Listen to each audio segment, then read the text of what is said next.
Fertilisasi dan perkembangan embrio.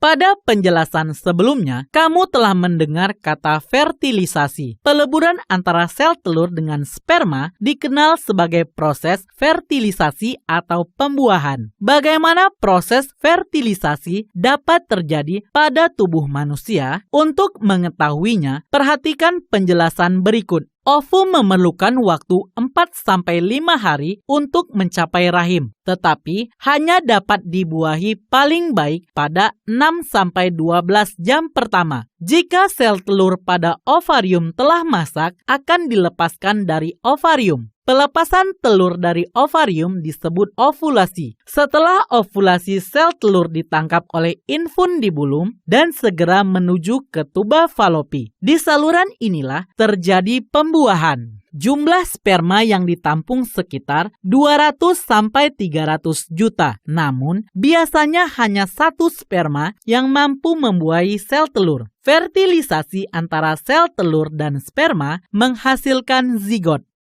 Pada hari keempat, zigot sudah menjadi segumpal sel atau morula. Pada hari ketujuh, gumpalan sel tersebut sudah tersusun menjadi selapis sel yang mengelilingi suatu ruangan yang berisi sekelompok sel di dalamnya atau blastula. Lapisan sel bagian luar akan berkembang menjadi ari-ari atau plasenta dan selaput janin. Sedangkan kelompok kecil bagian dalam akan tumbuh menjadi janin. Zigot akan terus bergerak dari saluran telur ke uterus. Sejalan dengan waktu, zigot mengalami pembelahan sel. Setelah sampai di rahim, gumpalan sel tersebut akan melekat pada selaput lendir rahim dan mulai membenamkan dirinya di dalam selaput lendir atau nidasi.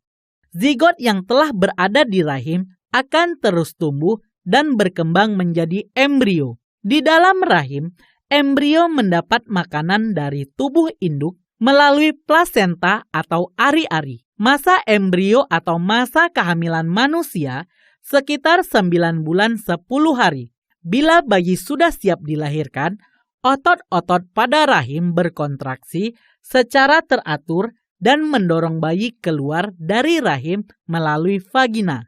Embrio di dalam rahim dilindungi selaput pembungkus yaitu amnion, korion, kantong kuning telur atau saccus vitellinus, dan allantois. 1. Amnion merupakan membran yang langsung melingkupi embrio dalam satu ruang yang berisi cairan amnion atau ketuban. Cairan ini berfungsi untuk menjaga embrio agar dapat bergerak bebas, melindungi embrio dari perubahan suhu yang drastis serta guncangan dari luar.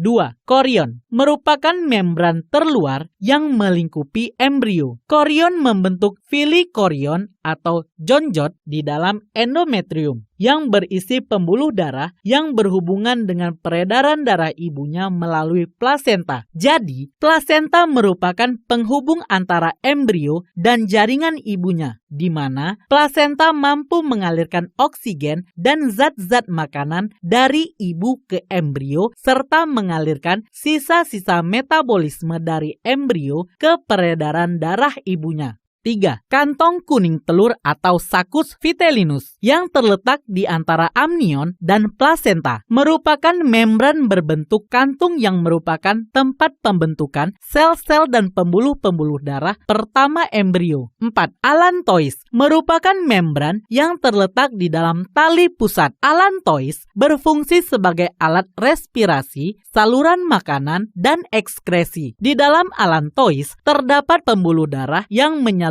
zat-zat makanan dan oksigen dari ibu dan mengeluarkan sisa metabolisme.